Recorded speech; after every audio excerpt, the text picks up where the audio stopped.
So doctor diabetic food అంటే ఏంటి doctor అసలు? సో ఇది టాపిక్ ఆఫ్ ద టైం అండి. ఎందుకంటే మనం చూస్తుంటే ద ఇన్సిడెన్స్ ఆఫ్ డయాబెటీస్ విపరీతంగా పెరుగుతోంది. మొన్న ఒక సర్వే చేస్తే హైదరాబాద్ సిటీలో రఫ్లీ జిహెచ్ఎంసీ లిమిట్స్లో నాకు తెలిసి ఒక 1 crore పాపులేషన్ ఉంటారు. 31 to 60 ఇయర్స్లో almost 50% are found to be having diabetes or pre diabetes. That's a concern issue.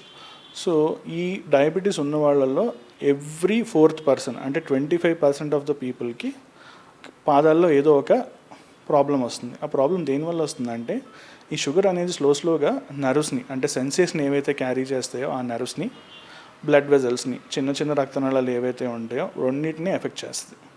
So దానివల్ల పాదాల్లో ఫస్ట్ సెన్సేషన్ తగ్గుతుంది. సో ఈ సెన్సేషన్ అనేది 2 రకాలుగా ఇంపార్టెంట్. ఫస్ట్ ఏంటంటే మనకి ఏమైనా దెబ్బ తగిలినా, కాలినా, పుండు పడినా మనకి నొప్పి ద్వారా తెలుస్తుంది. సో ఏ రోజైతే ఈ నొప్పి ఉండదో ఆ పుండు పడినట్టు చాలామందికి తెలియదు. అది కాకుండా మనం నడిచేటప్పుడు రకరకాల సర్ఫేసెస్ మీద నడుస్తాం. సో ఫుట్ దాని షేప్ని ఆ సర్ఫేస్కి అనుగుణంగా మాడిఫై చేసుకుంటూ ఉంటుంది. సో ఈ ఫీడ్బ్యాక్ ఏ రోజైతే పోతుందో ఫుట్ షేప్ మారిపోతుంది. సో షేప్ మారిపోవడం వల్ల పాదాల మీద పడరాని చోట అనవసరమైన ప్రెషర్ పడుతుంది. సో ఇట్లా ప్రెషర్ పడడం వల్ల ఈ సెన్సేషన్ లేకుండా చాలామంది ఏం చేస్తారంటే పర్టికులర్లీ మన కంట్రీలో గుడిలో ప్రదక్షిణాలు, గుడికి చెప్పులు లేకుండా వెళ్ళడం, పాదరక్షలు లేకుండా వెళ్ళడం, సో దాని వల్ల చిన్న రాళ్ళు గుచ్చుకుని దెబ్బ తగలడం, కాలడం ఇట్లాంటివి జరుగుతాయి. బట్ వాళ్ళకి కాళ్ళని తెలియదు. వాళ్ళు వచ్చి ఏం చెప్తారంటే చాలా ప్రౌడ్గా చెప్తారు, నాకు అస్సలు కాళ్ళకుండా నేను 2 kilometers నడిచేసాను, నా కాళ్ళకి ఏం అవ్వలేదని చెప్పి.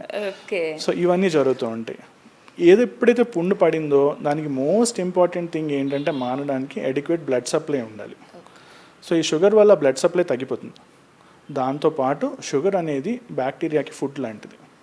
సో ఎక్కువ షుగర్ ఉంటే బ్యాక్టీరియా గ్రో అవ్వడానికి ఛాన్సెస్ ఎక్కువ ఉంటాయి.